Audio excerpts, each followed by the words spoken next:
I'm Julian Thomas and I'm the Director of the new ARC Centre of Excellence for Automated Decision Making and Society.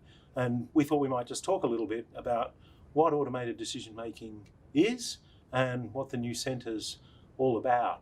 So when we talk about automated decision making, we're really talking about the proliferation of a whole group of new technologies and systems where we find computers are starting to take over the role of humans and institutions in making or informing key decisions about our lives across all sorts of areas of activity. So we're thinking about, for example, how machines are beginning to make decisions about whether people are eligible for insurance or a particular social benefit from the government. They're making decisions about what sorts of grades students get.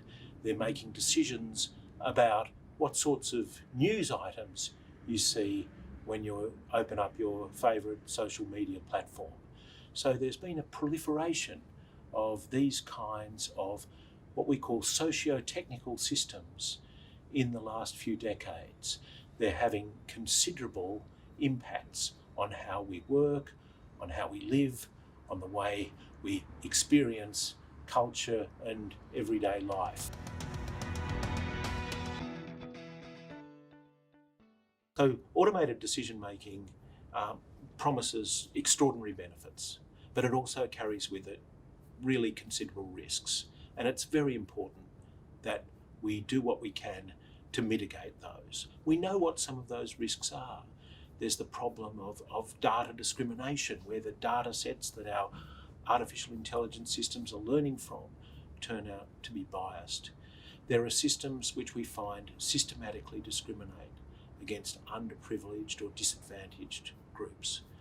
So this is a significant problem and we need to deal with it. But we can't just solve these problems in terms of the technologies themselves. They are social as well as technological systems. So they require us to look at the whole political and social environment in which these systems work. They require us to look at the people who design and build these systems and the people who work with them and whose lives are affected by them.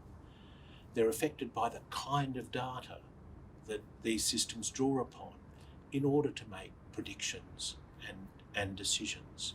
They're influenced by the institutional setting in which these systems operate, whether it's government departments or systems of rules developed within a professional context, universities, businesses, any of those kinds of spaces. So there's a lot of complexity about the ecosystems in which automated decision-making systems work. And in order to understand those, you need to bring a number of academic, research and professional disciplines together. You need to work across the humanities, the social sciences and the technological sciences. And so you need a research centre that can operate at scale. Not all of the expertise is located in one university.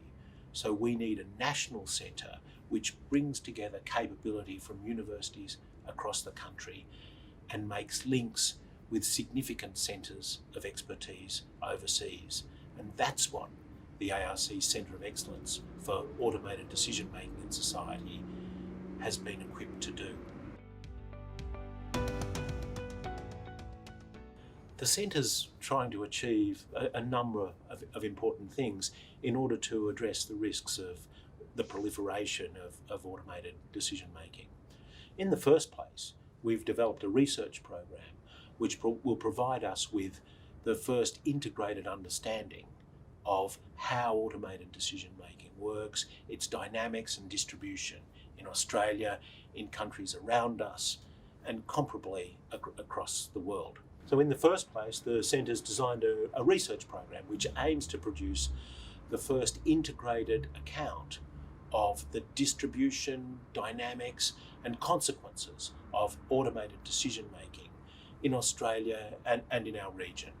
That's a very important part of what we're doing. We're also training a new generation of researchers in the necessary cross-disciplinary skills to work in this space. We see them going not just into universities to teach subjects around this kind of problem in the future, where we think it'll be very important, but also going into industry and government and the community sector. We see the centre making a significant difference to debates around policy and practice in this space. We see the centre providing examples of how we can make sure that automated decision making as we go along is better than it has been, more responsible, more ethical, more transparent and more inclusive. So they're our key aims for the centre. But the last thing, which is very important, is contributing to that public debate about where Australia goes, what our automated future is going to look like, who is going to be included, who is going to be supported, and how are we going to make those critical decisions about what our future looks like. The Centre's research program works across all the key different dimensions of automated decision making as we've conceptualised it and as we understand its social consequences. So we have 4 research programs, each of which are involved with understanding what we see as a critical component of automation in this area. The first research program is about data. Where does the information that our machines use come from? How is it structured? How is it organised? How is it circulated? Who produces it? And whose data is it? In the sense of who is it about? Where does it come from? These are all intensely political and terribly important technical questions. The second of our research programs is about machines, the systems which actually do the automation.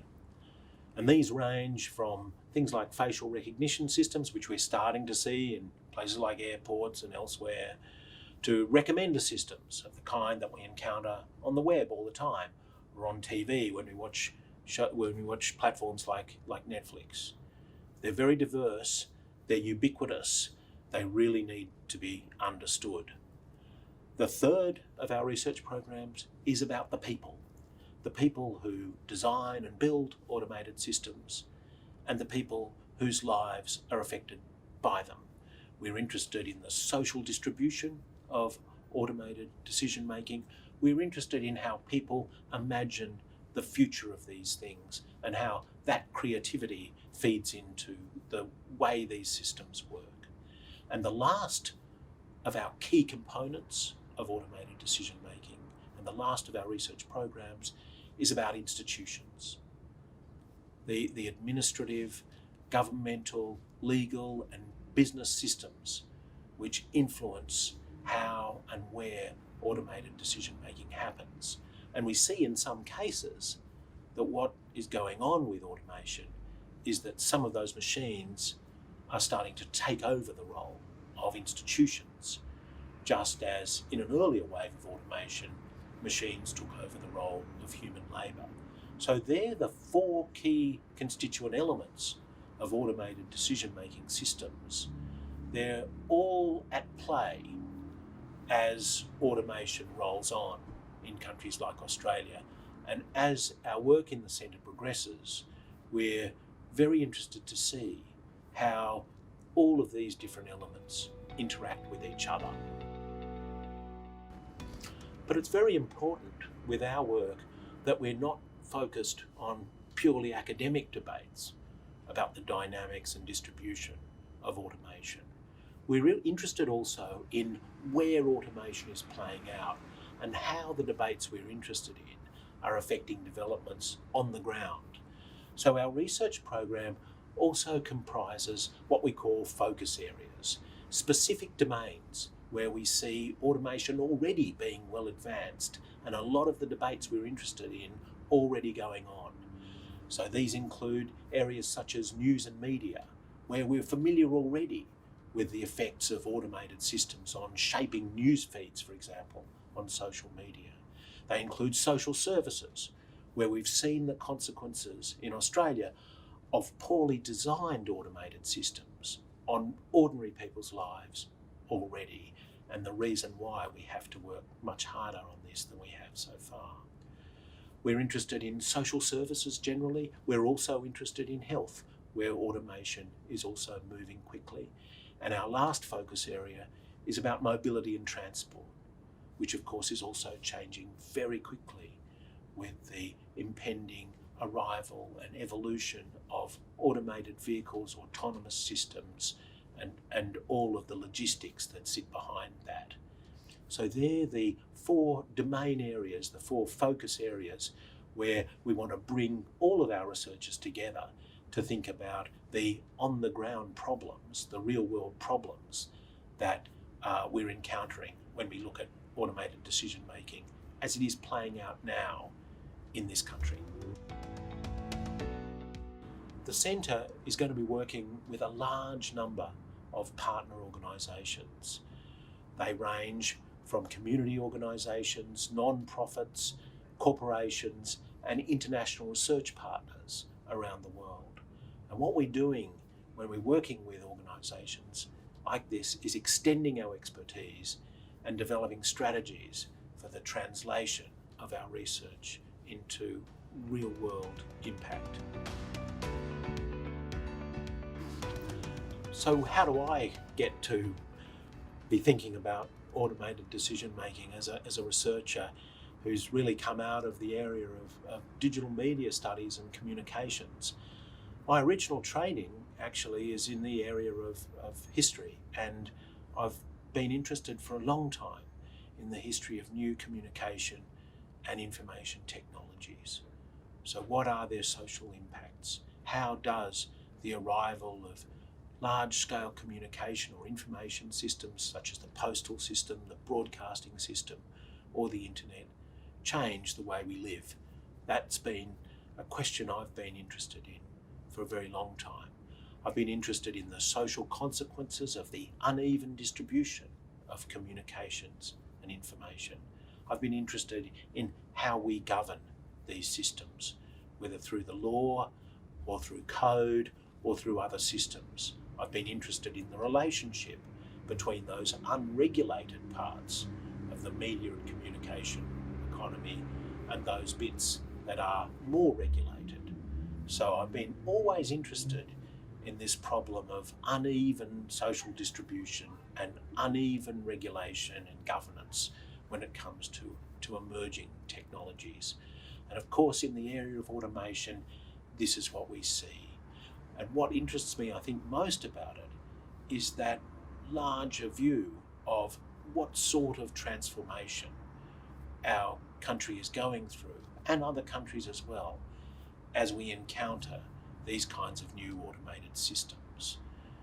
With my background in history, I learned a lot about what went on and the kinds of debates that occurred in the 18th century and the 19th century around the earlier phase of automation, when machines were taking over the work of humans in what we would now recognise as the Industrial Revolution.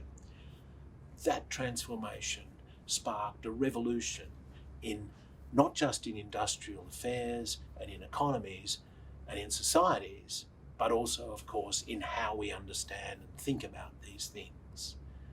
And I think we can see the same kind of change beginning to happen here. So I'm very interested in how this new next wave of automation, driven by computers and taking over the work of institutions in making decisions, how is that going to change the way we understand society and the world around us?